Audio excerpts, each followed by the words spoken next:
Okusinziira kwa lipoota efulumiziddwa Twaweza Nisisi eraga nti abakyala be basinga okwenyigira mirimu emitonotono egimu ku egyo egiyimirizaawo ebyenfuna by'eggwanga wabula bangi tebamanyi bukulu bwa kuwa musolo eby'obulimi bye bisinga okwettanirwa abantu abangi kyokka ng'ebintu ebiva mu bulimi tebigerekebwako musolo.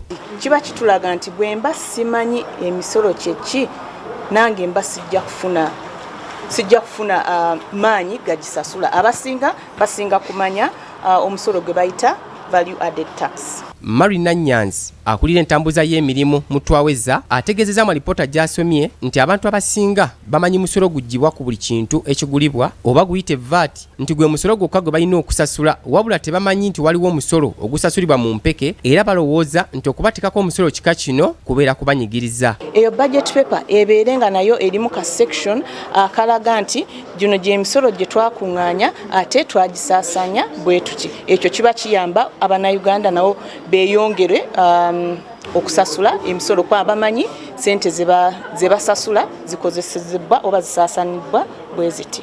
Francis Kabuye okuva mu kibiina ekitaba Abasuubuzi abenyigira mirimu emitonotono mu ggwanga ki Federation of Small and Medium Sized Enterprises Uganda alumizza URA okubasuulira emirimu gyabwe nga n'akalimu akakatandikawo bakagalako omusolo omunene.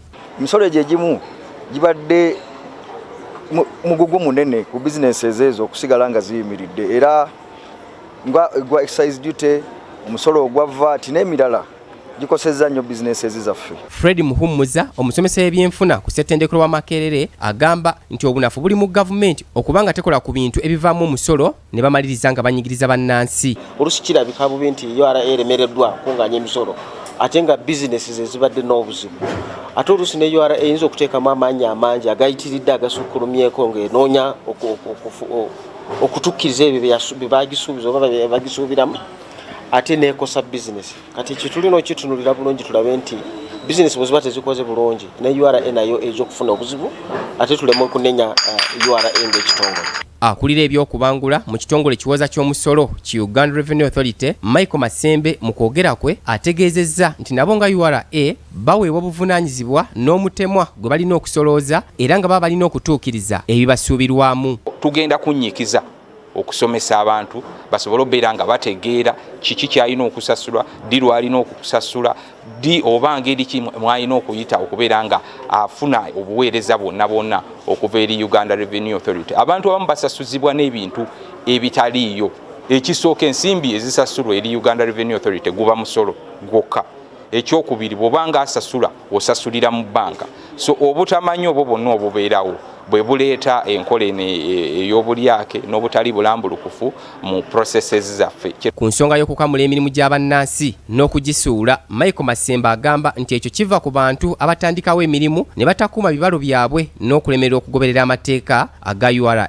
Bizinesi eyakatandika tekitegeeza mbu esasulirewo omusolo, naye ne bweba yakatandika kiba kirungi ne weewandiisa n'olaga loosi z'otandikiddemu kubanga loosi ezo z'okozesa mu myaka egiddako okutoolako ku magoba ago n'osobola obeera nti noli bw'otandikidde mu magoba mwaka ogwokusatu tusooka ne tutoolako loosi ezaaliwo emyaka egy'emabega n'osobola obeera nga tokosebwa nnyo nga bizinesi. Obutakiraga n'osuubira okwagala okwewandiisa ng'otandise okukola amagoba ojja kuba webbye wekka. Titus Jemba, BBS Telefina, Gambuuze.